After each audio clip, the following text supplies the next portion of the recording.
Au cours d'une rencontre tenue à l'ambassade de la Chine la semaine dernière, les diplomates chinois ont détaillé quelques objectifs de la politique chinoise au Mali. Ils ont également exprimé la fraternité des Chinois envers le peuple malien. En marge de ladite rencontre, les ressortissants de la Chine au Mali ont inauguré à Kinzambougou la maison de tous les Chinois. Au nombre de 3, les objectifs du slogan politique chinoise, selon le politologue Lang Xingxiang, s'articulent autour de « restaurer la gloire passée de la Chine et de l'État », rappeler le désir séculaire d'une Chine moderne, riche et puissante et maintenir la stabilité sociale. Xiang a rappelé l'importance des investissements au Mali avec la Société chinoise d'économie mixte créée il y a plus de 2 décennies par le gouvernement du Mali et la Société chinoise d'industrie légère pour la coopération techno-économique avec l'étranger. Selon les conférenciers, Sukala SA est aujourd'hui l'une des plus grandes sociétés industrielles du Mali. Cette entreprise, selon eux, constitue de façon indiscutable à réduire le chômage des jeunes. Elle permet ainsi de créer des centaines d'emplois dans l'agriculture et aussi des emplois indirects industriels. Son résultat d'exploitation a atteint 4,34 millions de dollars US en 2006. Aussi, en une décennie entre 1996 et 2006, Sukala SA a pu verser au trésor public du Mali plus de 35 millions de dollars US au titre des impôts et taxes, ont-ils estimé. Par ailleurs, les investissements cumulés sont estimés à environ 20 millions de dollars US dans le cadre de la rénovation technique sur le financement de la Chine. Grâce à ces résultats, il est annoncé la construction d'une nouvelle sucrerie de 60 000 à 100 000 tonnes de sucre. Plusieurs grandes et moyennes entreprises, expliquent les représentants diplomatiques chinoises au Mali, ont dû arrêter la production à cause du manque de capitaux, de l'usure de l'équipement et de la mauvaise gestion dans le cas du Mali, à l'instar de toute l'Afrique de l'Ouest. Ainsi, certains ont besoin de renouveler les technologies et l'équipement, si bien que d'autres de procéder à la réorganisation industrielle. Ils ont rappelé qu'au Mali, les années 1980 ont été celles de la cogestion où la Chine s'est fortement impliquée.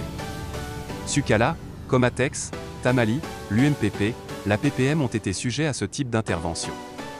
Nous sommes au Mali, car nous aimons ce pays qui nous considère à part entière, comme amis et frères. Aucun Chinois ne mettra en péril nos relations, a mis en garde le président de l'Association des Chinois au Mali, Yuan Onpan, lors de l'inauguration de la Maison des Chinois à Kinzambougou. Une association qui a pour objectif principal d'affilier tous les Chinois afin d'épauler leur investissement.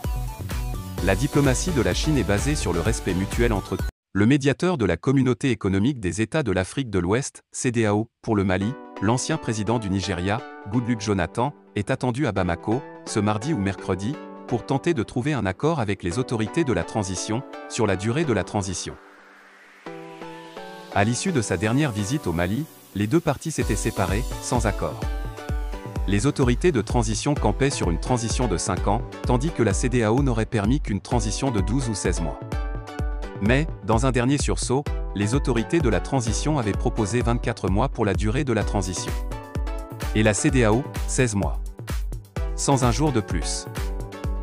Qualifiée de réunion de la dernière chance, cette ultime réunion, prévue le mardi ou ce mercredi de cette semaine, est très attendue. D'un côté, la CEDEAO, qui n'entend pas bouger d'un iota. De l'autre, les autorités maliennes qui, boostées par les associations, qui réclamaient, dès la semaine dernière, le retrait du Mali de la CEDEAO, continuent de donner de la voix. N'Golo, le gangster arrêté. Comme un épisode de « Prison Break », le prisonnier N'Golo Sidibé alias Ladji Fiman avait réussi à organiser son évasion avec ses complices stationnés à l'entrée de l'hôpital d'odontostomatologie de Bamako où il devrait y recevoir des soins sous l'escorte d'un garde pénitentiaire. Libéré par des éléments de sa bande qui ont ouvert le feu en plein centre-ville le vendredi, l'acteur de cette scène surréaliste à l'entrée de l'hôpital a par la suite orchestré 2 braquages à main armée la nuit du même jour pour pouvoir financer sa fuite du pays. C'est dans sa cabale qu'il a été identifié et appréhendé par la police à Kourémalé dans la frontière avec la Guinée. Une scène digne d'un film hollywoodien. Le mari assassin appréhendé. La découverte d'un corps sans vie d'une dame égorgée avait mis en émoi les populations de l'Afia-Bougou-Bougou-Dani, le 13 avril passé.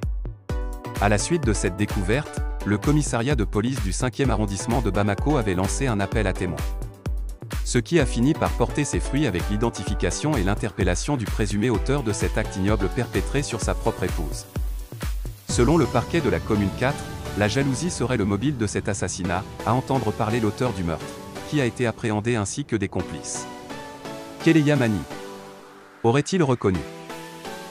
Les images macabres ayant déjà fait le tour des réseaux sociaux, le tribunal de la commune 4 a exhorté les uns et les autres à s'abstenir de continuer de les publier et de partager au risque de s'exposer à la répression dans l'intérêt général.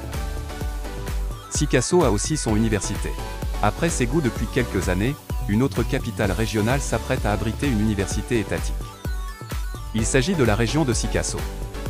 Validé en Conseil des ministres, le projet de construction de l'université de Bongasso, dans la région de Sikasso.